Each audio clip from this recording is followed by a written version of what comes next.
Good evening, everyone. Thanks so much for joining us tonight. My name is Jenny Bright, and I am in charge of programs for the South Pasadena High School PTSA. All three of my children are currently attending SPHS. For all of you joining us now from other school districts in the LA area and beyond, welcome. And a special welcome to the students who are here in attendance. I heard many of you are watching with your siblings and parents. Thank you for coming. So tonight we're going to dive into the new synthetic street drugs that have recently appeared on the scene and have been circulating in growing numbers in our communities.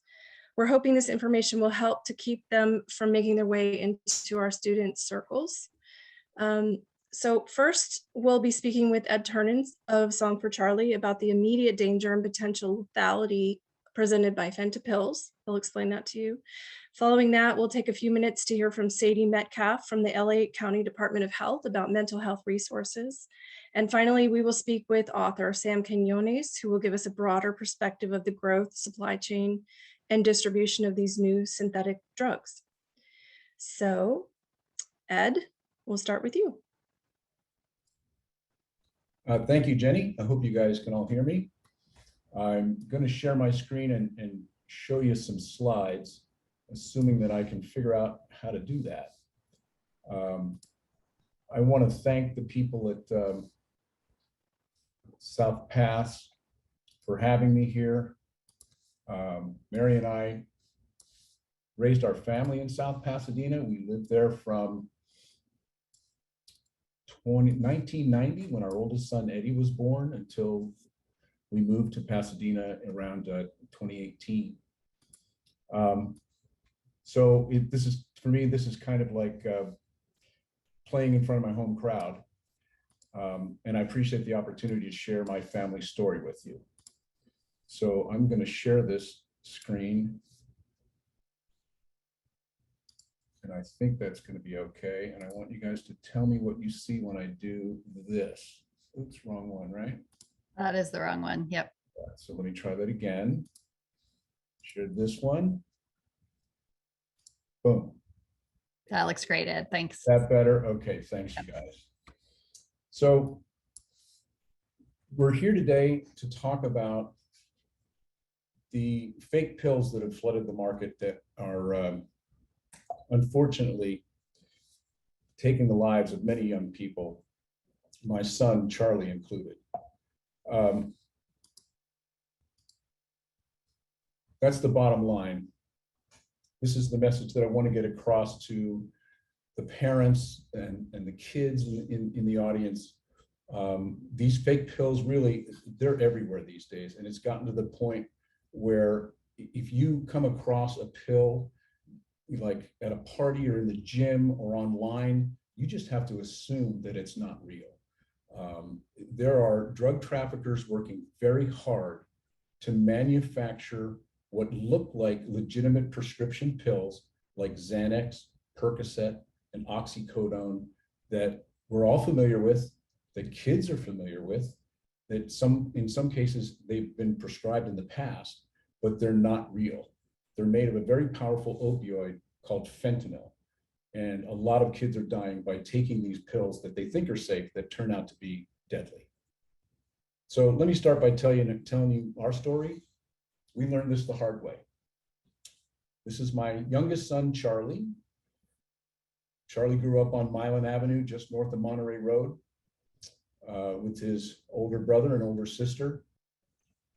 We do the Catholic thing, so Charlie went to Holy Family School, and then Loyola High School, and then off to Santa Clara University.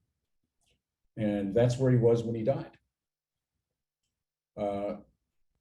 Charlie came home during COVID in March of 2020 and sheltered in place with us. You know, one of those kids who came home from spring break and the university said, don't come back.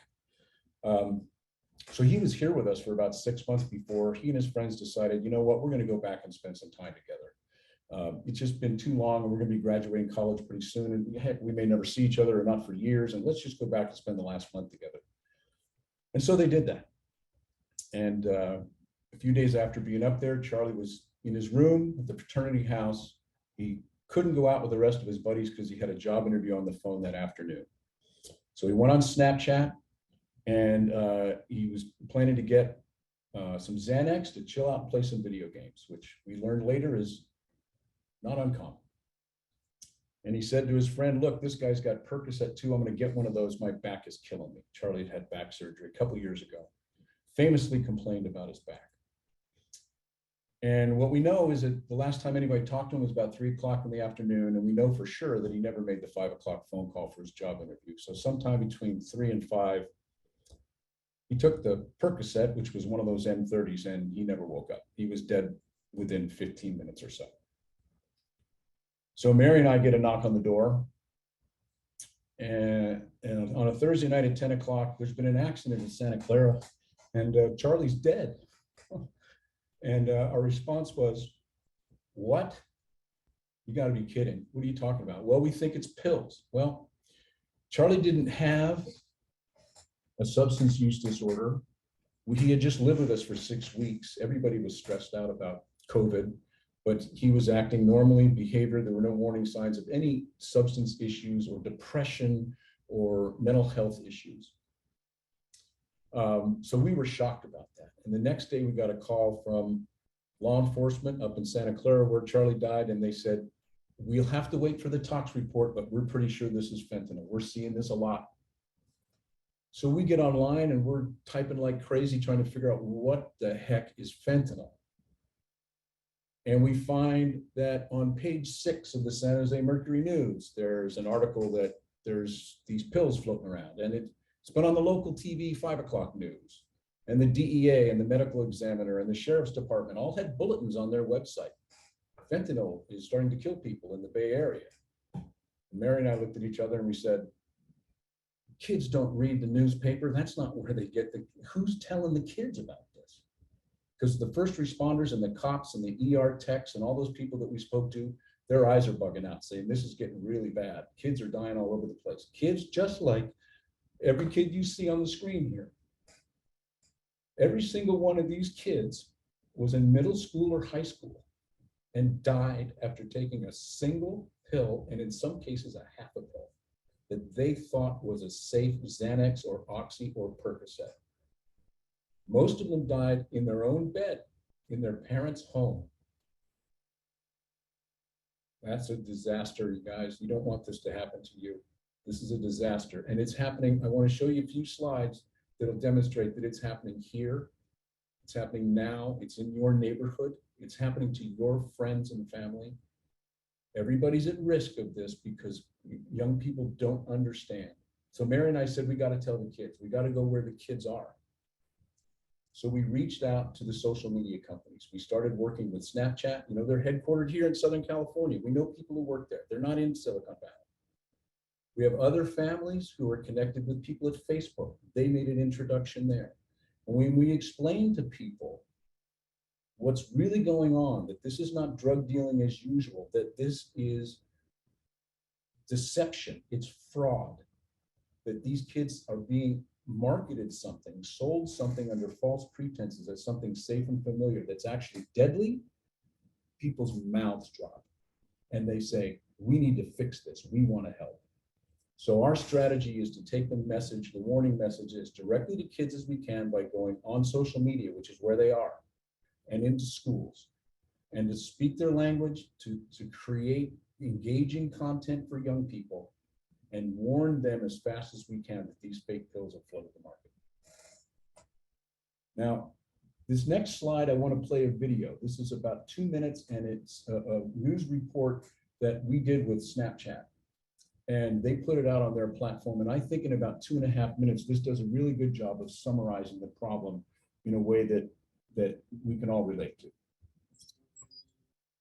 2020 set a new record for drug overdoses in the United States, up 30% from the previous year. You might think that this is just a dark byproduct of the pandemic, but it's more than that. Thousands of Americans, especially teenagers and college kids, are dying by accident because they're buying and taking black market prescription painkillers that are secretly laced with fentanyl. One of them was Charlie Ternan, just 22 years old, from Los Angeles. He died suddenly last May, playing video games by himself on a random Thursday afternoon after taking a counterfeit Percocet he bought online. His dad said it happened fast. Charlie died after taking a single prescription pill. He thought he was getting a Percocet online. That's not what he got. What he got was what we call a fentanyl, a counterfeit prescription pill made of fentanyl. The doctors tell us Charlie probably died in about 15 minutes after taking the pill. Charlie's parents, Ed and Mary Ternan, started this group, Song for Charlie, to raise awareness about the risks of buying prescription pills like oxycodone, Xanax, even Adderall from random dealers on the internet. Every morning, Mom Mary Ternan comes to her in-home memorial to look at photos and remember her son, Charlie. It was really hard to first look at these pictures right after Charlie died.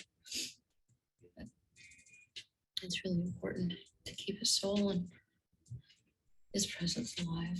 Charlie was a big dude, 6'2", 235, but he never had a chance. Because even a trace amount of fentanyl in a pressed pill can kill you almost immediately. Fentanyl is a synthetic opioid 80 to 100 times more powerful than morphine. Drug cartels lace pills like Oxycontin or Adderall with it because it's cheaper and easier to transport. People then buy them on the street not knowing what they're getting. Mexican drug cartels, not some Breaking Bad dudes down the street in the garage, are making these shady pills, and they're making bank. And no one knows how much fentanyl is in each pill. It's a game of Russian roulette. No one knows the quantity because they're made in clandestine labs. They're filthy labs. The dosing is really inconsistent.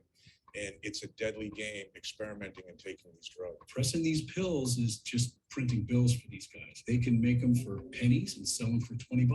Do the math. What can you do about all this? Assume any pill you come across, online, at a party, at the gym, is fake and might have fentanyl in it. And don't believe anyone who says you can test for fentanyl in a pressed pill. You actually can't. And as for the most important piece of advice, well, listen to Charlie's dad. Tell your friends. It's up to you to protect your friends from this problem. Take it from me. You don't want this to happen to anybody you know. Spread the word. One pill can kill. So one pill can kill has become the rallying cry of all the families who have been affected by this problem.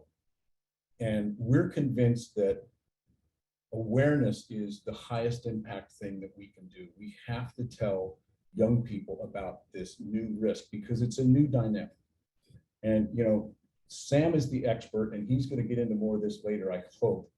And I've learned a lot of this from reading Sam's books, but you know, what parents need to understand especially, but also the kids, is this is totally different. The fact that fentanyl is synthetic means it can be kind of, there's an unlimited supply. If you need to make more, you just add a night shift.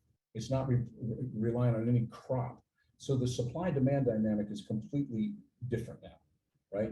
And the new business model is not, it's basically like, let's find the strongest raw material we can to extend our batch yield so that just a little bit of this fentanyl goes a really long way and makes a bunch of pills, right? But the problem is when you spread it that thin, you can't control the dosage. And so, but all of this is done to maximize the profits of the drug traffickers. And if some kids die, if some of their customers die, in the process, they've made so much money that that's an acceptable business risk to them. They don't really care. So one of the things that we did with Snapchat is they commissioned a market research study. They surveyed about 1,500 young people across the country. And the insights that we gained there are really, I think, very useful. And I want to share them with you. Because the other thing is a lot of the young people who are dying, especially from the counterfeit pills, they're not always party deaths. As a matter of fact, most of them are kids seeking relief. They're trying to get a good night's sleep.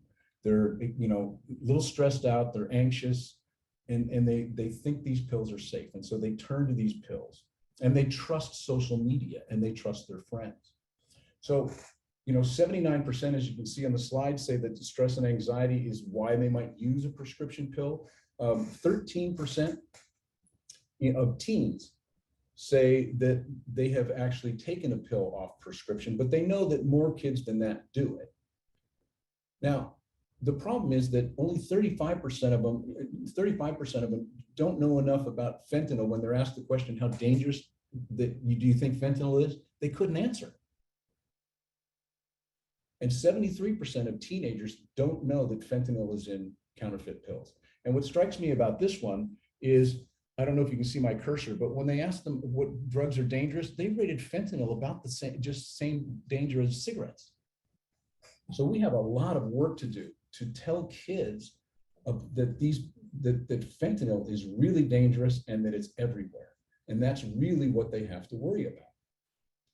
Because pill taking is normalized. I'm sorry, parents, might not want to hear this, but our kids are used to taking pills. They see them in our medicine cabinets. They've been prescribed them for their wisdom teeth or their sports industry injury. They know what they do to them.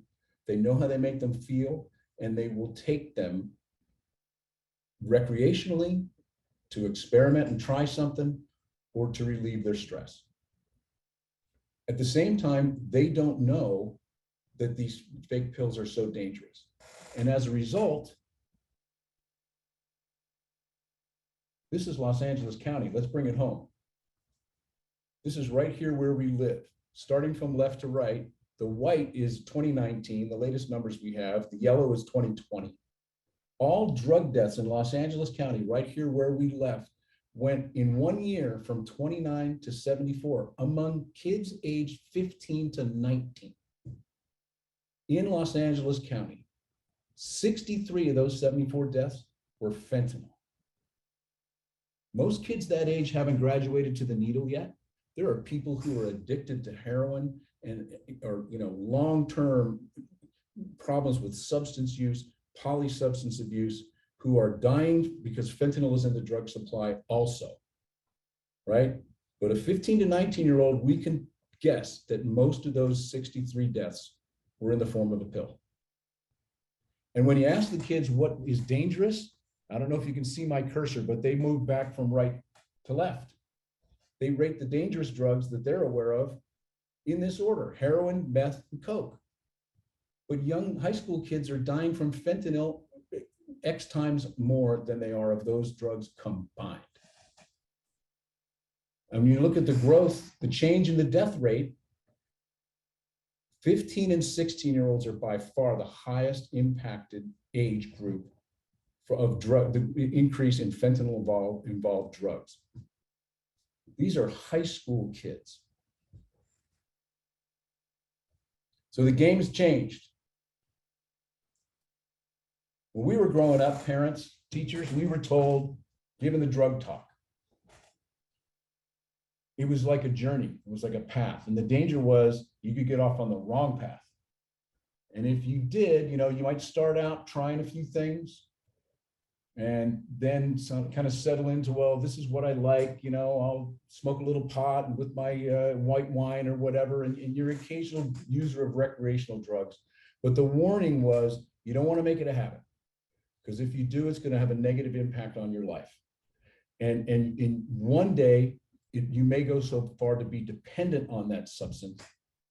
And the risk there is that you'll accidentally, at some point, take too much of your drug of choice and die of an accidental overdose.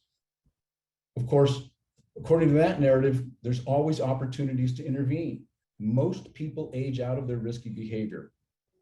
And if they don't, there's chances for the friends and family to step in and say, listen, you got to knock it off, you got to slow down, or maybe you got to go to rehab. My kid never got that chance. There's other parents on this call whose kids will never know. We will never know how they would have settled into their relationship with substances as they got older, which is something we all have to do in this country. They never got the chance because they were poisoned by these counterfeit pills.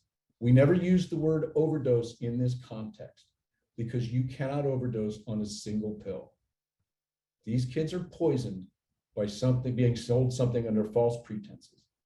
And as a result, instead of thinking of the drug landscape as kind of a journey, it's more today like a minefield, where if you don't know what's going on, your next step could be your last. And that's why we have such a sense of urgency about getting to the kids as quickly as we can and taking all the friction out, all the noise aside, and just tell the kids. We're laser focused on that.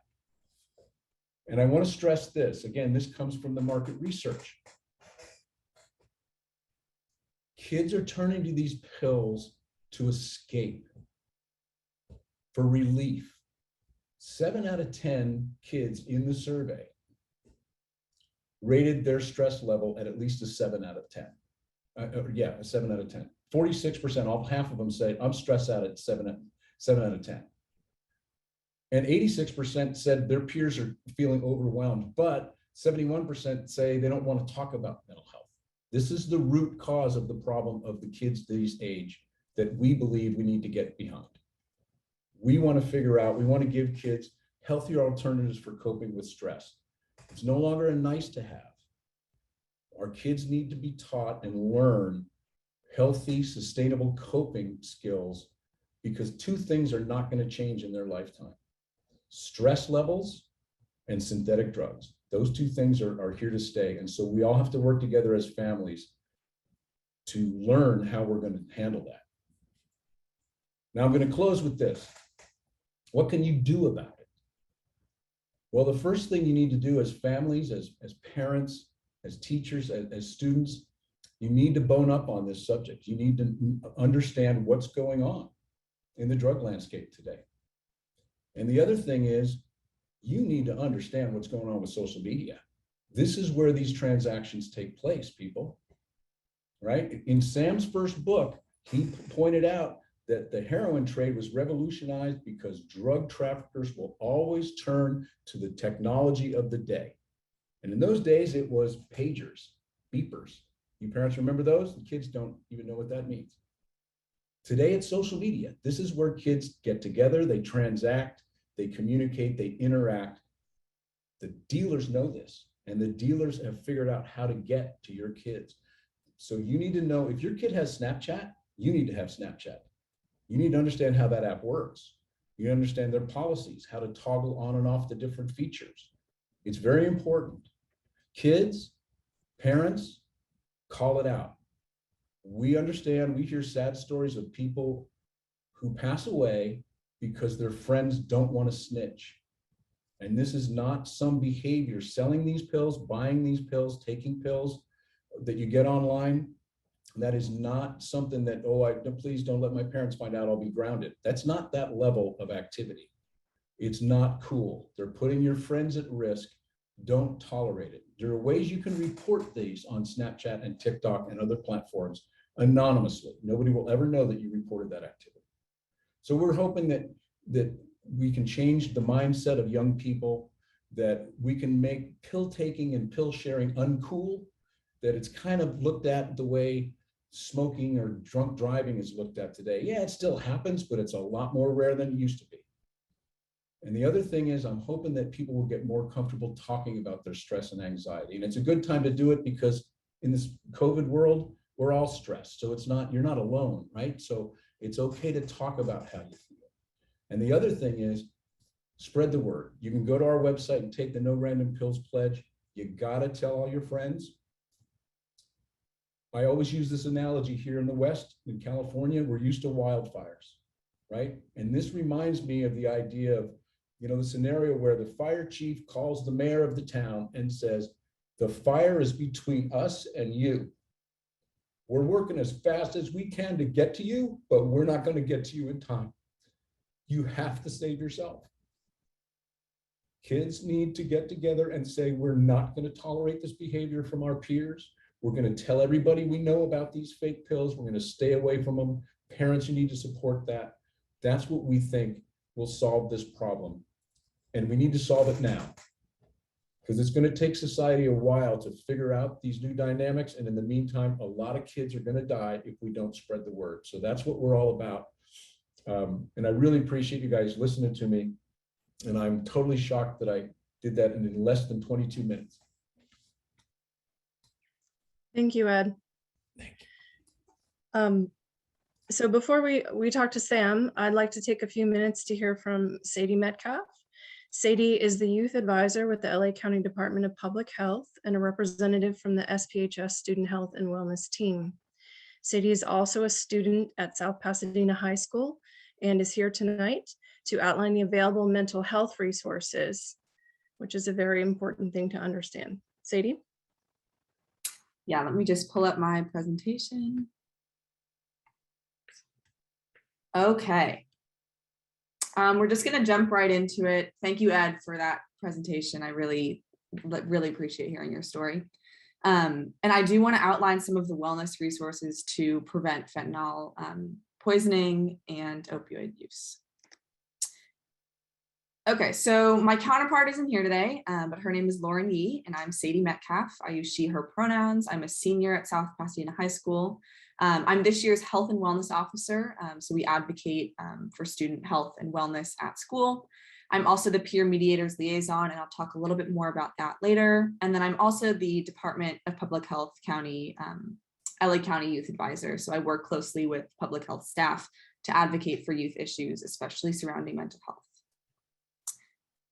Before we get into the presentation, I do want to give a quick content warning. I will be mentioning suicide, sexual harassment and assault, and substance abuse and use. So feel free to take a breather at any point during this pretty short presentation. So before I jump in, I do want to establish a connection. Ed started for sure on establishing this connection between substance use and mental health. Drug use typically starts in adolescence, a period when the first signs of mental illness commonly appear. So kids are reaching out to help their mental health with substances. The maturity of the brain or the lack thereof contributes to more serious substance abuse disorders in the future. So we have to stop substance use now to prevent substance abuse in the future. And then numerous studies have documented an increased risk for substance use disorders in youth with untreated mental health issues. So without treatment for mental health issues, kids think that substance use is a way to help treat that. And it's really important to prevent mental health issues, to later prevent substance use and even further fentanyl poisoning.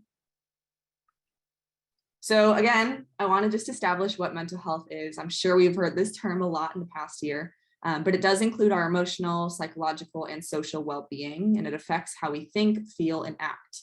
It also determines how we handle stress, relate to others, and make choices. And positive mental health allows people and students to realize their full potential, to healthy actions in coping with the stresses of life, also working productively and making meaningful contributions to their communities.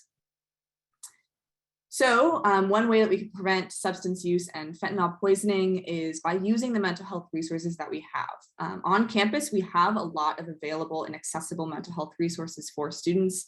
And then also there's a lot of off-campus hotlines that are specific to different kinds of mental health disorders. So I just want to show these graphics. We recently conducted a mental health and wellness survey. And these were a couple of the questions that we asked. So the first graph on the left shows that people know that they can see their counselors for non-academic concerns, but the graph on the right shows that they haven't been using their counselors for non-academic concerns. So I do just want to elaborate and point out that the SPHS counselors are a great resource for students to talk about mental health. They're here for academic needs like scheduling, but they're also really here to help your students with their mental health. In order to contact the counselors, students can email or just visit them during school hours in the counseling office. They have access to a lot of mental health resources and also they can also refer to other mental health professionals on campus and off campus. And then one of those mental health professionals is our social worker. Her name's Miss Prime. She's also very much here for students' mental health needs. She's also in the counseling office, and students can email her to make appointments. Ms. Prime is here to personally talk to students about their mental health needs and can also refer students to other mental health resources. So the SPHS ASB Wellness Team, that's me. We're super here for students. We're here to advocate for their health and wellness, to the administration, to the PTA, to the school board, and to the student body. So we're really easy to find. You can find us at school, email, text, or through Instagram. And then on campus are the peer mediators. So the peer mediators are a really great group of students on campus who are dedicated to advocating for student wellness. They're also trained in conflict resolution, so you can find them to conduct student mediations and also peer support sessions. You can find them during first period in room 316 or reach out to me or Aurelia Olguin, who is the other peer mediator liaison. They also conduct a lot of stress relief and advocacy projects. So part of that is, publications like the mini magazine that we publish each month. We also do a blog about systemic issues on campus. And then we also do a lot of advocacy projects that are meant to provide spaces to students to speak about mental health or about other issues impacting their lives. There is so many hotlines online for students to talk to. I'm not going to talk about all of them because there's a lot, but I am going to put this link in the chat in just a second that has a lot of hotlines that are available for students to access at all times. And that kind of concludes my really short presentation, but I just want students to remember and parents to remember that people are here for you and your students. There are ways to access these people and their hair to help you. So let me just drop the link in the chat, and that just concludes presentation. Thank you. Thank you, Sadie. That was very helpful information. So our final speaker for the evening is Sam Quinones. Sam is a New York Times best-selling author and LA Times journalist who has just released his latest book entitled The Least of Us. Sam has traveled all across the United States, hitting the ground to visit the very communities that have been most crushed by addiction. He has gathered these personal stories so that the rest of us can have a window into these newer street drugs. Also stories of people who are working to make their communities better places to live. Tonight, he will give us a broader perspective about how they are impacting not just LA, but the rest of the country as well. Sam, thanks for giving us your time tonight. You're welcome. Thank you. So after your work in Dreamland, researching the legal OxyContin pills and the damage that they did, what are you seeing now that is different with the pills that are currently in circulation? Well, thank you, Jenny, and hello to everybody from South Pasadena. As many of you know, we have lived in South Pasadena. We're now in Nashville for the year, but my wife Sheila Tully was PTA president of Arroyo Vista a couple of years, and my daughter Caroline Quinones was attending South Pass Schools high school last. Of course, we're now in Nashville, so I want to say hello to everybody, including my neighbors on our beautiful street of Floral Park Terrace. I'm not sure how much time we have. It doesn't seem like we have very much, but I'll be kind of rushed. But basically, what's happened is that the Mexican trafficking world has transitioned to synthetic drugs from plant-based drugs. This change has been very quick. It was slow in coming, and then when it happened, it was very fast in the last few years. And so traffickers down there understand that the benefits of making your own drugs in a lab with chemicals only is far greater than anything you can grow. And that's what's happened. So they now make, they understand that they don't need, with synthetic drugs, you don't need land. You don't need sunshine or irrigation. You don't need large farming contingents. All you need is a port through which you can get chemicals. And this has changed the nature of the drugs coming out of Mexico, particularly because in Mexico on the Pacific Coast side, where they have lots and lots of, where basically Mexico's drug culture is rooted, they have two major shipping ports. And they can get all the world's chemicals that way. And this has led to enormous supplies of drugs coming in from Mexico. First really was methamphetamine, and then fentanyl was close behind that. And there's a long story about how they kind of discovered fentanyl, which they did not know anything about. But now very, very definitely do. And now, in fact, know how to make it. And so it used to be that the fentanyl, when we first saw it, was coming from China. China's government put a hold on that, and now you can't really produce fentanyl in China unless you're one of a few registered companies. And so, but they continue to send the chemicals to the world that they can make this stuff, and one of the main buyers of it are the folks in Mexico who are now making it. They have made so much of it that they were a few years back looking for ways to market this stuff, and that's when they began to make the pills. And that's the main way that what's happened to the pills in on the street has totally changed. These pills are now being made by, as Ed went into a great deal on pills and by the tens of millions really by now. They started in 2017. The first seizures of these pills was in 2017 in San Diego, and then also in Arizona. And they were a few thousand at a time. And then as the years have passed, 3-4 years have passed, you see these enormous supplies now. Last month or earlier, I guess this month in Culiacan, which is the capital city of the state of Sinaloa, they raided a middle-class house in which they found 118 kilos of fentanyl, and a lab that they estimate, the military down there estimates, could produce 70 kilos of fentanyl a month. That's 70 million of the pills that Ed was talking about.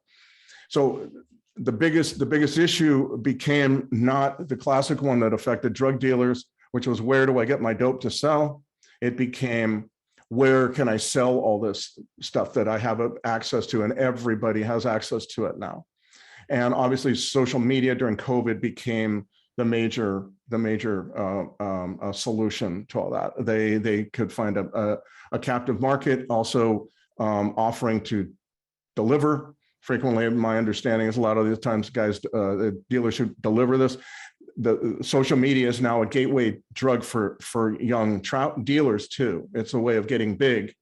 You don't know where to sell it. One place it's easy and hidden and anonymous is on social media, and you can develop your capital. You can develop into a much larger dealer if you start that way. And so that is really the major change. They have covered the country, which is an amazing achievement, unprecedented achievement, both with methamphetamine and fentanyl, because once you have enough chemicals, you can make these drugs all year round. There's no seasons anymore, as there is with marijuana or poppies or what have you. And so you've got all this supply of chemicals, and you can make as much as you want. And the pills are simply a convenient way of smuggling them. And they understand, as Ed said, that this is an American love affair. We have pills, and so that's the main way in which, and answer your question, Jenny, that's the main way in which the pills on the street have changed.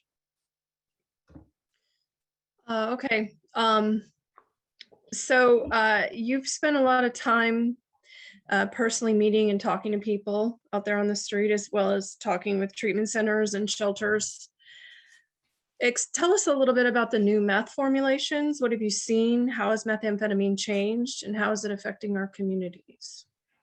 Yes. So a few years ago, 2008 to be exact, the Mexican government made illegal a chemical called ephedrine, which had been used and very efficiently to make methamphetamine by the Mexican trafficking world. Ephedrine, you may know, is a decongestant. It's found in Sudafed pills, and it's a fairly common thing. And when they did that, the trafficking world in Mexico was pushed to change how they make methamphetamine. The methamphetamine that they're making now, since 2008, is a much messier, smellier form of methamphetamine, but it has one benefit that ephedrine-made meth doesn't have.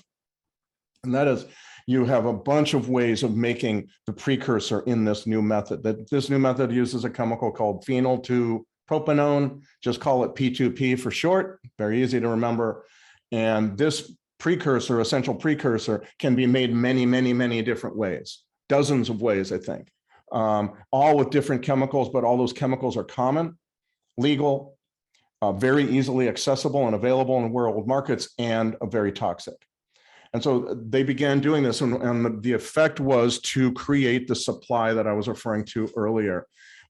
This stuff really began to amp up in enormous quantities in 2013-14 in Los Angeles. We began to see it, all the West Coast, and then by 2017, it's in the Midwest, in Ohio, in Indiana and Tennessee, where we are now. By 2019, it's covered all the way to New England, which never had any method at all.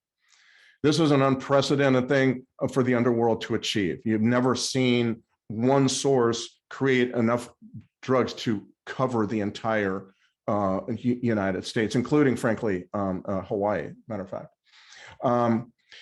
But along with that, and so what they've also been able to do is drop the price. So the price is now 80% lower than it ever historically was. It's just remarkable supply achievement. The problem, all meth can be dangerous to your brain and so on, but this meth is accompanied by by something else that is of enormous importance to Southern California and really the rest of the country. And that is that it is accompanied by very quick, rapid onset symptoms of schizophrenia. And that this would be a very intense paranoia, very vivid hallucinations, inability to really be around other people. And so what it also leads to very quickly is homelessness.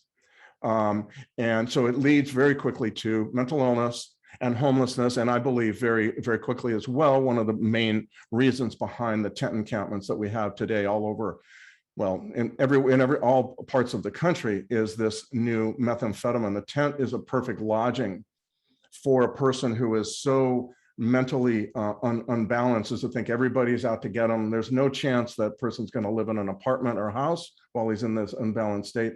There's also no chance that person's ever going to spend a night in a homeless shelter, which is a terrifying experience to people who are on this meth and rendered this kind of mentally ill. And so what ends up happening is that tents become perfect lodging. They're a place where you can be away from the world all by yourself, nobody else around you. And my feeling is very strongly that a lot of the tent encampments that we've seen really, and the mental illness and the homelessness that we have seen, has been driven by this just colossal and staggering supplies of methamphetamine that are now, in this new way of making it, that are now coming out of Mexico over the last, certainly since 2013, 14, in the Los Angeles area. It's I believe, a story that goes all across the country. It's creating homelessness in areas without any problem of high price of housing like we have in Los Angeles. And in my book, I write about the community of Clarksburg, West Virginia, where a Rust Belt town where there is seriously no problem of finding cheap housing, and it has created homelessness, unprecedented homelessness in that community. I write the story about that. So that is our new meth situation. But all of this is part of this move away from plant-based drugs and toward synthetic drugs made with chemicals, and those chemicals available through those ports from world markets. Okay, thank you. So I guess my last question before we go to questions from our audience for you, Sam, is what do you think the future looks like, given that there's basically no stopping the supply of pills pouring in and new synthetic drugs pouring in? What do you think we could do to prevent fentanyl poisonings and death? Like, what can we do as a community? How can we be hopeful here?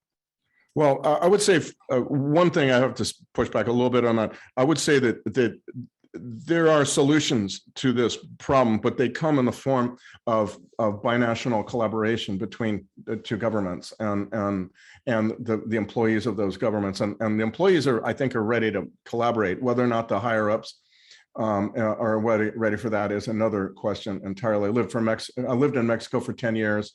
And Mexico has never really seriously addressed this issue of corruption and drug trafficking in its midst, which is creating such problems now. We have never addressed the very serious problem that we have of gun sales and those guns being very easily smuggled down to Mexico, which ensures the impunity of all those folks to make the dope the way they make it.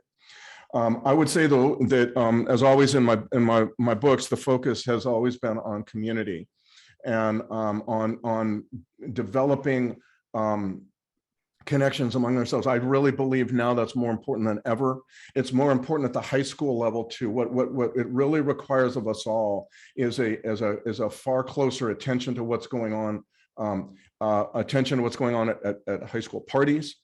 I do believe now, in elementary school, we were all very close to each other's, to our the parents of other kids were in our kids' classes, and it was very easy to be part of that. Once you get to junior high and especially to high school, it becomes a very different situation. So it seems to me we really need to work hard develop the connections between among the parents in our kids' friends groups to be able to understand who they are, what kinds of, if they're going to a party, what that party is going to entail, who's going to be there, what kind of supervision there's going to be there. It's a kind of a community, it takes a village kind of attitude. To me, that's always where this opioid epidemic and these drug scourges are always pushing us, reminding us of how far away we got from community, where we're also isolated. Even in a town like South Pasadena, which I think does a little bit better job than many other places, we are still too isolated. We are still too distant from the people that our kids hang out with. And I think the town is small enough so we can achieve that. We can find each other's parents. We can have these conversations with our kids. We can also be very clear that this is a supply story, right? So we need to understand, we need to be very clear if our kids are around people or hear of people selling this stuff. That needs to be absolutely top of mind. This is, as Ed said, this just like Russian roulette. And so these pills are extraordinarily deadly. And the truth is, we've all grown up, I think, I'm 62, so I grew up in the 70s and so on. And we all grew up with these scare and sensationalized ideas about what drugs are. And meetings with teachers and about how, but the thing is this, though, here's the thing. Myth has become reality. That's all that stuff, all those things that they said about drugs back in the 70s, 50s, 30s, even, those old movies, Reefer Madness, we have to laugh at and scoff at. Oh, that's nonsense. It was nonsense at that time. Now it's not. It's all absolutely based on data, on fact, on examples like Ed's son and thousands and thousands of others. This is the reality now. It's not a sensational alarmist idea. I'm trying to be not as alarmist as I could be, frankly, because I don't want to be part of that tradition. But the truth that grew up around drugs in America. But I also have to say that this is absolutely happening, and it is not a joke. And it is all of this stuff is happening not because there's a demand for it here, right? It's happening because all of this is in the interest of drug traffickers, and that's why it'll be around for a while. Making drugs this way in pills and so on, and synthetically and all that is less risky, easier, cheaper. You can smuggle them more easily, and there's an enormous market waiting to be created by all this, and so this is the world we live in. And I think we cannot do enough. We always need to do more to strengthen the community bonds that are on our street. And certainly in high school, when kids began having friendships that are far away from our street or nearby, we absolutely need to have communication, deep communication, not eye-to-eye, face-to-face communication with each other, with their parents, to understand, what can we do? Who can we talk to? Who these people are? Do we want to have our kids over at their house? That kind of thing. This is not. This is the time for that, because that's what this scourge is telling us, is that we have gotten so far away from community bonds and connection that we're all kind of isolated, and moving on from that is a very important thing to do. Yeah, you mentioned to me when I spoke to you earlier that, our worst nightmare is that 4 kids at the high school are going to pass one night because we weren't paying attention. It's very serious. So thank you. Kristen, I think, do you have any questions? I do. I have a few questions. Okay. I think they're mostly going to be for Sam. So I'm going to start with you. And if we get more, I will move over to anybody else. The first question was asked by a couple different people, so I'll try and summarize it. But basically, can you explain why they're putting fentanyl in drugs when it's a killer, and that just makes them not make money anymore? It sounds like a really crass question, but it doesn't make sense. It's a classic question. It's one question that everybody has, and there are very good reasons why on the street you would want to mix fentanyl with methamphetamine or cocaine. They don't have anything to do with consumer demand or anything like that, but they just have to do, again, with business interests of traffickers. So what fentanyl was, a lot of this has to do with the fact that fentanyl is made in just staggering quantities right now. Okay, so it's like salt. Think of it like salt. We put on salt on food and stuff. Well, trafficking world has learned to just mix it into any drug that they have. First started with heroin, of course, back in 2015. And so we began to see heroin. Well, that made sense because they were both opioids. But now, in the last couple of years, and certainly, well, I think before that, they began to understand on the street dealers now began to understand that they could put it in anything and it would boost the potency or the kick of whatever they were selling, and crucial in all this. So that's one reason you want to boost. If you have cocaine, it comes up from Colombia, it's been stepped down about 4 or 5 times. Well, you add some fentanyl to it, and all of a sudden it's a little bit of a boost. But there's more to that, really, because once you add fentanyl to cocaine, you very quickly get an opioid addict. You get a new consumer who will buy from you every single day, okay? Because opioid addicts need dope every day to keep the withdrawals and the dope sickness away. And heroin won't do it anymore. Heroin's vanishing from our streets because it's just not potent enough to keep up with the addiction that fentanyl creates. And so instead of a cocaine user who might buy from you maybe 2-3 times a week, you now have somebody who buys from you at least every day, and sometimes more than once a day. The other point is that it's very important to understand too, that among people, once people are addicted, when you haven't died from fentanyl, you develop a tolerance and it begins to grow. Once people are addicted to fentanyl, which is now the case in many, many parts of the country now, okay, so it's no longer that people know what they're using is not heroin or cocaine anymore. They know it's fentanyl.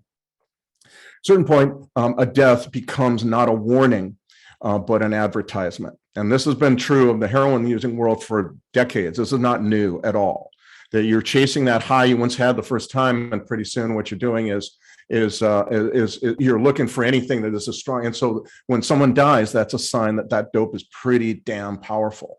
So let's go get that, right? This is a common thing. And so, for example, I was just interviewing a woman in Eastern Tennessee addicted to fentanyl, and she's quite aware of it. And she told her wholesaler, look, when you buy, wherever you're buying, wherever you go to buy this stuff, I'm going to give you fentanyl strips, right? To test the stuff that you buy, because I want you to make sure that it has fentanyl in it. We won't buy anything that doesn't have fentanyl in it anymore, right? So you get, this is a new demand. It's like a customer expansion move. And if a few people die along the way, it's not because in many areas, it's still not considered murder, or it's still not prosecuted as murder.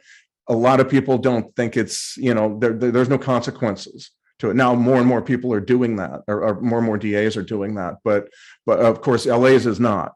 But I think the only way to really convince dealers not to do that is to start charging people with murder once they sell somebody a drug with fentanyl in it, because it's the only thing that the trafficking world understands. I'm sorry, there's just good wishes that don't work. And so this is why you're seeing it. But it's also true that this is the first time in the history of drug use that we have seen drug trafficking profits, and enormous ones at that, lottery ticket type profits, connected to people's ability to mix meth. I'm sorry, fentanyl. Sorry about that. Fentanyl. And so when you have that, that's why people have become, kind of used to now mixing fentanyl with almost anything. And we're seeing it now in little by little. I don't want to overstate the case, but certainly we're seeing examples of this, of fentanyl included somehow in marijuana. And so all of that is why there's other reasons having to do with what Mexico might not care, because they're major producers. They don't really think about the people who are using this. They just want to make some money, that kind of thing.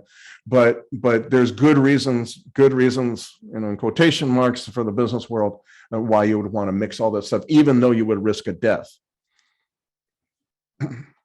Thank you. Did you mention the fentanyl strips that person that you interviewed, did those actually work, or is that something? Yeah, no, those there are strips you can get, and actually for people who are not addicted to fentanyl, it's not a bad idea. I mean, it's a harm reduction idea to, if you have cocaine, to test your cocaine with these strips, and it tests for fentanyl. I don't know if it tests for all fentanyls, because there's not just one fentanyl. There's numerous analogs. There's hundreds of them. As I talk about in my book, the guy who invented fentanyl understood this. By the way, I want to say this. Fentanyl is a fantastic drug, okay?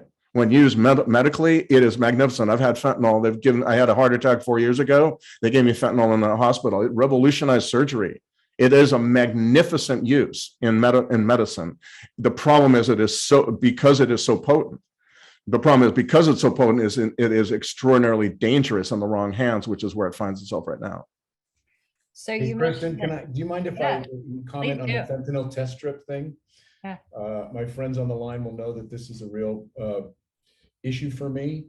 To me, this is an example of how society has not quite gotten their arms around this problem, because fentanyl test strips test liquids. You cannot test a Yes. pill. This is an example of, well, we have something that works in the harm reduction community for heroin addicts. It makes a lot of sense to test your shot before you inject, so that you know if it's fentanyl in there and you change how you ingest the drug. That's a very good harm reduction tactic. I've become convinced that there are good ways to really reduce your risk depending on how you test a sample of your cocaine. But for a pill, because of this thing called the chocolate chipping effect, you can't test part of a pill and know that the rest of the pill is fentanyl free. And you cannot test one of these and know that this one doesn't have anything in it, but one of these isn't completely loaded with enough fentanyl to kill 5 people, because uneven batch mixing is a big part of the problem, right? So one of the things when we're talking about high school age kids and pills, we're concerned about sending any mixed signals. If anybody says you can trust these pills, they're tested, my guy tests his pills, that's not true. Because if it's in pill form, it hasn't been tested. You have to turn this into a liquid and then drink your pill in order for the test to work. So we got to be careful with fentanyl test strips and pills. Yeah, that's a good point. That's great. So you mentioned that it's been seen in marijuana a little bit too. My sister's a nurse. Kind of what she told me recently was just the good thing about legalizing marijuana. And I just was wondering if you could speak to this, was when you get it legally, it is mixed correctly, it is dosed correctly. Would you not say that's true? Or would you say I don't, we have mangled this thing so badly in California, it's a joke. There is no inspection of this marijuana.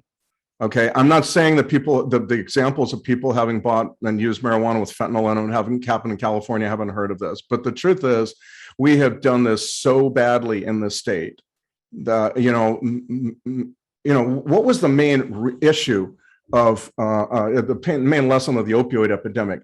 Be careful. Be careful what drug that is legal, that is very potent, is made widely available with outlandish claims about its risk-free nature. That's the lesson one of the lessons of the opioid epidemic, and that is exactly what we're doing with pot.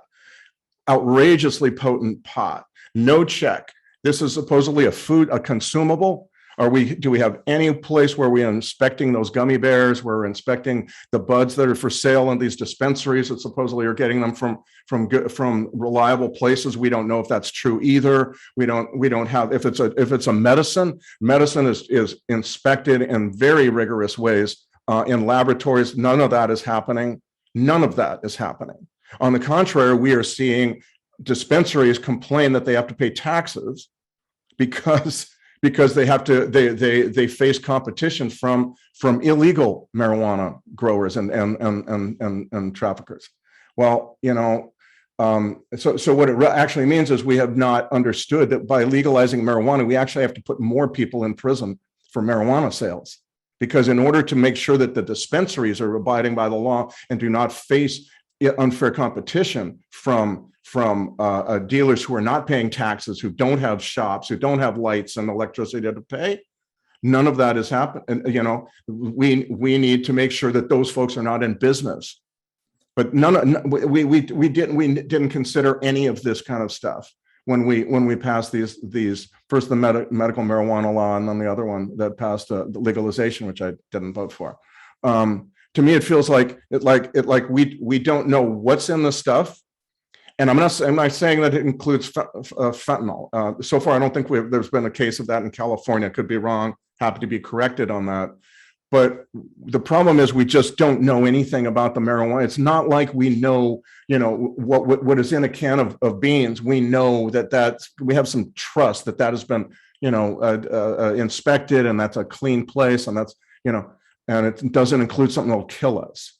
The truth is we don't know any of that because we have botched the job of legalizing marijuana from the very beginning, in my opinion. And there's many reasons we could go into a long discourse about why and what the problems are with legal marijuana, but we don't know that stuff hasn't been bought by some guy out from the, you know, some guy coming around to the back door of the dispensary saying, hey, you want to buy a kilo of this? We don't know that.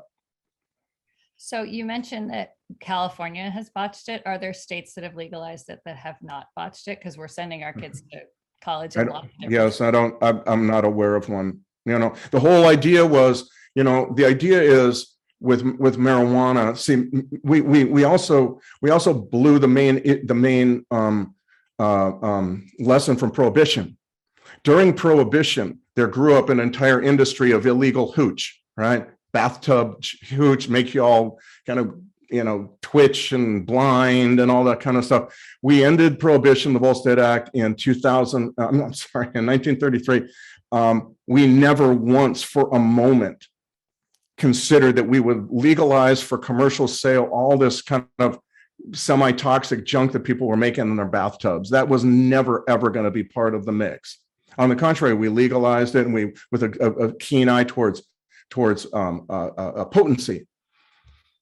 Well, the hyper-potent pot of today is the counterpart, the marijuana counterpart to the bathtub hooch. It's invented. It only exists because it was illegal. It only exists because some underground botanist figured out how to hybridize this and that and the other thing and come up with this mutant plant. That has nothing to do with really outdoor grown marijuana. At the same time, we are allowing marijuana to be grown indoors in a time of climate change. Imagine the carbon footprint of a factory, say in Oakland somewhere, where you can grow this stuff indoors with electricity humming the whole time and lights on for 16 hours a day to replicate the sun. To me, all of this is, you know, I mean, I don't see Colorado or Washington or Oregon, to just name the closest states to us, have done any better on this issue. There's no attempt to regulate potency. There's no attempt to really inspect what we're selling. None of that, it seems to me. And so therefore, at least in California, it seems to me that we have not gotten rid of the illegal black market of marijuana. Thank you. Somebody said they've heard of an antidote shot, kind of like an EpiPen, that can stop the deadly effect of fentanyl, that can be purchased over the counter. Have you heard of that? And is that? It's called Narcan. It's called Narcan. It's also chemically or scientifically known as naloxone. My understanding is, yes, you can buy this, and it's very effective. I would say what the problem is with fentanyl, that you need many shots. Typically, one shot of fentanyl is not. One shot of Narcan is enough to revive you from an overdose of heroin, or maybe an opioid painkiller if that's what you're on, but not enough for fentanyl. You do need several. And the problem with Narcan, there's not a problem with the substance itself. It's extraordinarily effective and very important to have around, and I think needs to be around like fire extinguishers in a restaurant. You know, you always want it available wherever you are. Very important to have that. But that it doesn't really solve the problem. You know, eventually that person may overdose when there is no Narcan around. And so it's not to say, people say, well, we've revived 1,000 people, say. Many people have been revived on Narcan numerous times, and that doesn't mean that no death has occurred. That means that no death occurred right then. and many a time you find people who are then, because it's only like the most immediate band-aid on the person's very serious problem, which is the overdose is an absolute red flag. This person has a very serious problem. The proof of it is he's overdosing on whatever it is, heroin or fentanyl or whatever. And remember that fentanyl is, normally requires 5, 6, 7, paramedics have told me sometimes 8 shots of Narcan. And Kristen, again, just to chime in the specific problem that we think about with younger, more naive kids, one of the things that really is not safe anymore is self-medication. So you got to have somebody to administer the Narcan. And so if our kids get in the habit of I'm not feeling great, I'm going to go in my room and close the door and pop a pill that I got online, no Narcan is going to save them. So that's a behavior we really have to warn our kids against. In the harm reduction community, they'll say, don't use alone and make sure you have Narcan on you. But a lot of these young people, they're self-medicating and isolating, and Narcan doesn't do you any good if you're alone in your bedroom. And I would say also that assumes what Ed said is correct, and it also assumes this kind of harm reduction approach to this is it assumes that people are behaving rationally when they're about to shoot up. The very act of using drugs is to deny the most powerful parts of our brain that have evolved to keep us alive. All in favor, hijacking the part of the brain in favor of drug use. And so there is no rational thinking. If there were, people wouldn't be living in tents. They wouldn't be living under the overpass. They wouldn't be stealing silver from their grandmother who read them books when they were 5. There is the idea that there's somehow rational behavior taking place. A lot of times, I'm not sure I understand where people think that comes from. Can I jump in real quick? Sam and I discussed that one possible thing that we could do to help is within our health classes in the high school. Do you want to speak about that, Sam? Talking a little bit about neuroscience. Sure. Yes, it's a very important thing, I think, and I believe that this is a pathway towards real deeper understanding and a more maybe rational choice on the part of our kids. And that is, we know so much today about the human brain. In my book, I spent a lot of time speaking with neuroscientists. It's fascinating work. I'm a layman, absolutely. I don't claim to fully understand everything there is to know. And so what I wrote was enough to kind of explain the addiction brain, how the brain works, when it's addicted to these substances and that kind of thing. But I would say that we know so much that we ought to make use of it. We ought to, I think high school health classes in particular would be well served by an 8-week unit in maybe freshman year and then junior year or something like that, on how the brain works. And there's such vivid imagery and we can ask questions of the brain, about the brain now that we never could imagine asking 20 years ago. I mean, as recently as that. What does the brain look like on prayer? What does the brain look like on storytelling? What does the brain look like on coffee? What does the brain look like on methamphetamine or high potency marijuana? What does the brain look like on seeing a cute little puppy, right? I mean, all of these things are measurable and to some degree knowable, and that we have not used this enormous body of information that has been developed by neuroscientists across the country and really across around the world, frankly, in any way to our benefit, and we need to use that. I believe that a great 8-week course on how the brain works will lead kids to naturally understand the dangers of this. Now, whether or not that may not dissuade everyone from using, but to me, the most powerful explanation of why you would not want to use drugs doesn't come from a person telling you not to use drugs.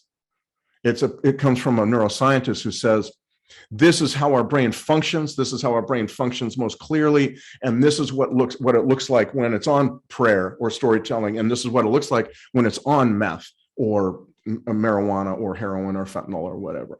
And so I think I would strongly urge that this is now the time for this kind of class to be taught in our high schools.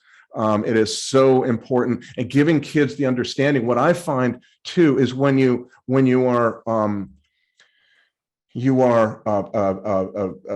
when you understand how the brain works, it allows you not to be a free person, to understand what it takes to be a free person, to not be captured by this dope, which is an enslaving situation and a conformist thing. Everybody must conform to what the dope wants, and you see that in the behavior of lots of addicts. They just kind of seem all to behave the same way. I think that this is a kind of just a wonderful opportunity to use those neuroscientists we have all over and start these kinds of education that our kids need. Great, thank you.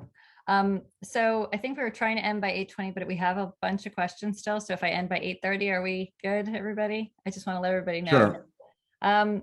One person was asking what are, sorry, I lost the question. So I'm gonna try and figure it out. What are names of drugs? Like, what are the slang terms kids are using for any drugs that are out there? So we all think our kids are not doing anything because they're not talking to us, and then we realize they probably are. So if we hear anything like certain words, are there words we should kind of think about? I think Ed would be the one to address that. He had some interesting graphics, I think, that he can show. Well, Right? I don't know if I got the graphics on those. There are some floating around, and I can certainly get them to you guys. Okay. Some of the other parents have put together some useful infographics that show all the different slang terms. The emoji for a plug, the drug dealer is known as a plug, and so the emoji for like an electrical plug, the end of a cord, is something you definitely should look out for. Right. So now what the slang terms are for the specific drugs, there's a chart floating around out there that we can get you that'll help. That would be great. We can put that on our PTSA newsletter when we send out the video. So that would be There's a group I'm like kind of there's a group called Stop the Void, victims of I can't remember drugs, stop the void.com, and they have I'm pretty sure they have these all the emojis and all that kind of stuff that go along with those, and so that's one place you can look, stopthevoid.com. Fantastic. Since I've got you back, Sam, any predictions on future innovations that could be risky for youth after fake pills like fentanyl and vape or other new synthetics that you're worried about? I get very leery about predicting the future as a journalist. I'm not sure that it's necessarily the best occupation. I do pretty well describing what was and what is. What comes next? Geez, I got really no idea. I think what we need to focus on really is just right now. These pills are very scary, and that there is, people. I put up on Twitter one time that there was these cases of people mixing marijuana and fentanyl, and of course the marijuana advocacy community gets very upset at that, and what's your source and that kind of thing. Well, it's people I talked to who are addicts on the street, but but their feeling was, well, that would never happen under legalized marijuana, and I'm like, well, why not? What is keeping it from happening? To my way of thinking, there is no moral compass that guides people. Some dealers there are. I've met folks who've done this, and they're like, I don't want to really sell that because it's so bad. I wouldn't do that. Maybe they wouldn't. people do have moral compasses, but frequently the money and being around drugs just numb those compasses. And so why we would not begin to see lots of marijuana with fentanyl in it, I'd have no reason to think it would not happen. Okay, thank you. I think that, Kristen, there's a safe prediction to make about the future. Yeah. And we've kind of said it already. I think this shift from the farm to the lab is here to stay. So they're going to keep messing around. I mean, Sam talks about in his book that I'm putting this in my own words now, but you know, the old days, it was the image of a marijuana farmer, you know, slowly changing the properties of his crop of generations of breeding. And now the image I have in my head are these like amateur mad scientists in a basement somewhere cooking up stuff and trying different cocktails of synthetic chemicals. So that, I think, is not going to change. The resulting substances are going to be way more volatile than we've ever dealt with in the past. And I think that's a prediction I'm willing to make. Yeah, super scary. I'm going to switch over to Sadie. We have a couple questions for you, Sadie. One is the ASB Wellness team hearing from students about pill abuse? Yeah, so that's a great question. We haven't heard a lot about pill use at South Pass, but I don't doubt that it's happening. Okay. And then another question for you. Will this information, it's got multiple questions. Will this information help your peers avoid fake pills and other dangerous drugs? And what do you think they need to make good choices in addition to mental health support? That I can only hope that these resources will help. Like, I can't guarantee that, but I do think that like the accessibility and like making sure that kids are aware that these resources exist, that these people exist that they can talk to, is a great like first step to avoid substance use. So I can't guarantee anything about like healthy behaviors, good choices, but I can guarantee that these like resources are out there and that they can help avoid and prevent substance use. Great, thank you. There was one question asking if we are presenting this, showing this to the students at the school. Jenny, I don't think there's a plan for that. This was kind of the way that we were getting it out to the school. Is that correct? Yeah, no, I mean, there's absolutely no plan to do that. This is kind of our first effort to reach out and include students in this conversation rather than it just coming top down. Like, let them be part of the initial discussion. I guess we'll just have to see. But this is what PTSA is our effort to try to create awareness and help. Yep, that's great. And then just on the mental health front, for anybody out there, I think between PTSA and the Challenge Success Committee, that is going to start doing more and more with nightly talks or monthly talks. We're really hoping to work with the school on some of the mental health stuff. That's the whole goal of Challenge Success, is to make sure the kids are really successful in school, and a lot of has to do with their mental health as well. So one maybe last question, hopefully. Is it true that you can overdose on fentanyl simply by touching it? Sam. Well, there are police officers who assure me that their colleagues have. There is a feeling among harm reductionists and people in science that doesn't happen. I would say that it's far more likely to inhale dust, particulate in the air. Once you open a car trunk and there's a box and you open the trunk and you get that kind of stuff, up in the air, then yeah, absolutely. I think that's very easy to do, depending on what's in that box, of course.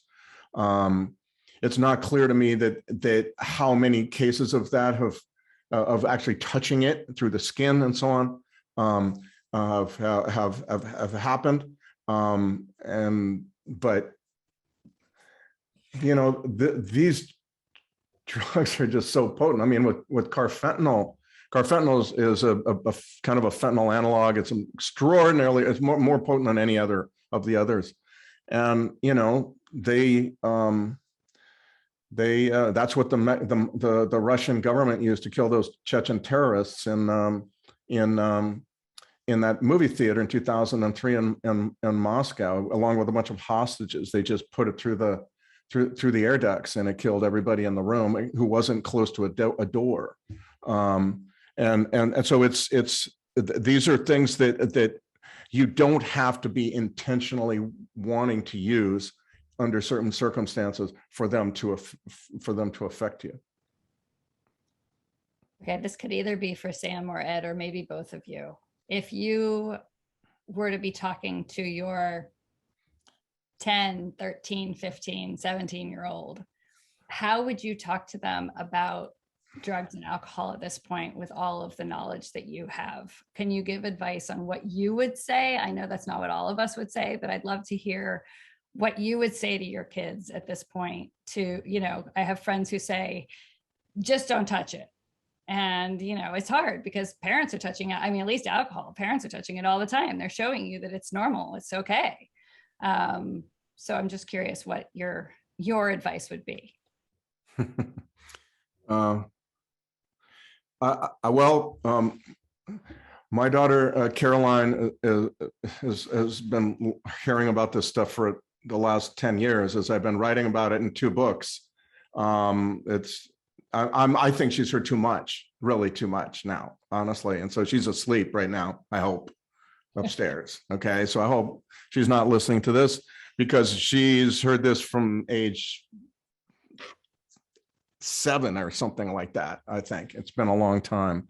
I do believe in not scaring, but telling facts, and showing. Hold on one second, and showing that you know, the real world effects. You don't have to go too far. You could take a walk down any tent encampment, and you could see the effects of this stuff. People like to think homelessness has a lot to do with high cost of housing, and it may in some cases, but I don't think the folks in tent encampments are the prime examples of that. I think it's more the drugs that we're talking about. I believe, I will tell you this, that this is the way I kind of view what's going on. I believe that not praising kids for things they don't achieve for no reason, for demanding they work, for demanding they do things around the house, for absolutely getting exercise, not driving them to school, you know, being active. There's a lot of neuroscience that shows the enormous influence of exercise, healthy, positive influence of exercise on almost every part of our life, and certainly this one as well. Making people understand that you don't get something for nothing. I think that's the great promise of drugs. And that could be around the house, chores, doing things, not just being given stuff because you just happen to be the apple of my eye, that kind of thing.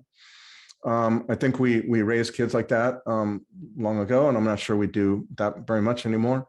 You know, what can I tell kids? What can I tell my daughter about this stuff? She sees it, so she's not immune from it.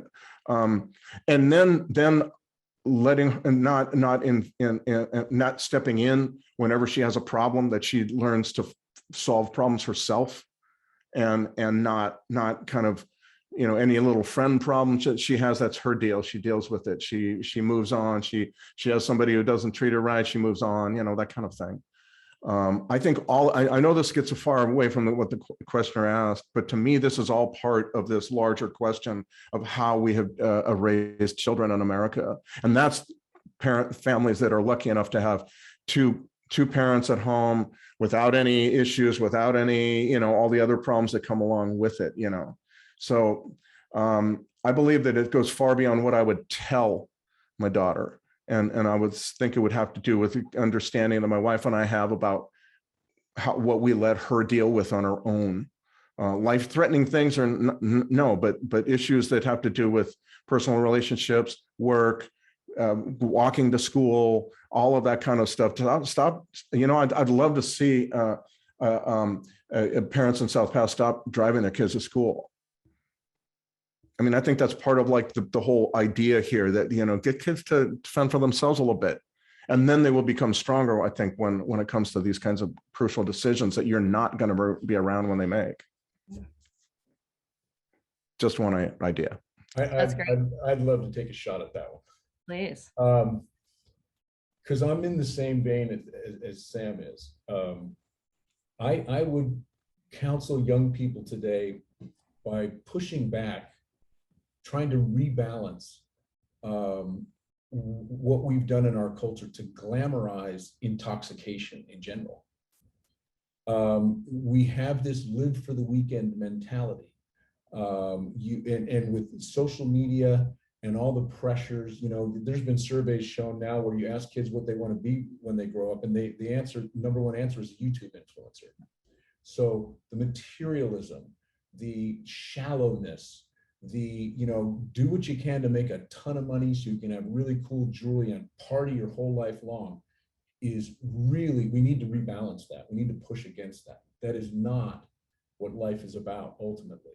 And, you know, I love this saying that says, you know, prepare the child for the road, not the road for the child. You know, a lot of us know firsthand that, you know, life involves a lot of pain and struggle and tough stuff. And part of the kids' depression and anxiety these days comes from setting this expectation that there's a pot of gold out there and an ongoing rave party 24/7 somewhere. And we have to, I would tell my young, hopefully one day grandchild, you do not have to aspire to that. There are more important things in life. Get small, find a partner who will put up with you, build a life, have a family of your own. I think we put expectations on our kids about you're going to be the one to cure cancer or, you know, fix climate change. I'm going to tell my grandkids, no, you're not. Just take care of yourself, right? Tend your own garden and don't chase this live for the weekend mentality, this hedonism that we seem to have that we seem to promote everywhere in popular culture and maybe even in our homes, you know? So that's kind of how I think about it. Yeah. Thank you, Ed. I am going to end with Sadie. One parent suggested that I actually turn this to Sadie, the same question, which is kind of turning it on its head. What would be effective for teens to hear from their parents? That's a tough question. And I agree with both Ed and Sam, but I also think it is about like providing your kids with resources and talking about mental health, talking about physical health, talking about sexual health, as awkward as it might be. Like that is the conversations that we should be having with our kids, is making sure that, I mean, not our kids, but your kids, making sure that they have the resources that they need to stay safe. I think it's like really tough to have conversations with kids just from personal experience, like about drugs and alcohol, because it's so touchy and it seems kind of weird coming from a parent. But I think that's like how the conversation has started, is it started with you, and it started with, you know, making sure that they have resources, making sure that they're aware of the resources that they have, and so they don't have to turn to substances. So that's kind of like the best advice I could give from my perspective. It's definitely difficult though. I get that. That's great. No, we love hearing your perspective. Thank you so much. That's all I have for questions. There's 2 comments in here I just wanted to read, and one of them I think speaks for all of us, that thank you for opening our minds up to an issue we didn't realize. So thank you, Jenny. Thank you to Sam, Sadie, and Ed. This is a real eye-opener for us, and we really appreciate it. And the second one is, we just want to just share with Ed how deeply sorry we are for your loss. And I know your story could totally be our story, as one of the parents put, and I completely agree with that. And I cannot thank you enough for coming here to speak to us and sharing that with us, because hopefully, I guarantee what you're doing is going to save so many lives. So thank you so much. Thank you all. Thanks very much. Yeah. I'm going to turn it back to Jenny now. That's exactly what I was going to say, is that we hope that we can maybe save some lives just by having this conversation. And we really appreciate all of you for coming and listening tonight. This recording will be available on our SPHS PTSA YouTube channel in about a week, if you'd like to share it with anybody. Thank The you. other thing is Sam just sent me his email and I'm going to put it in the chat. So if anybody would like to reach out to Sam, he has offered that. So if you have any follow-up questions you'd like to email him with, just look in the chat. I'm going to put that right now. And thank you. Good night.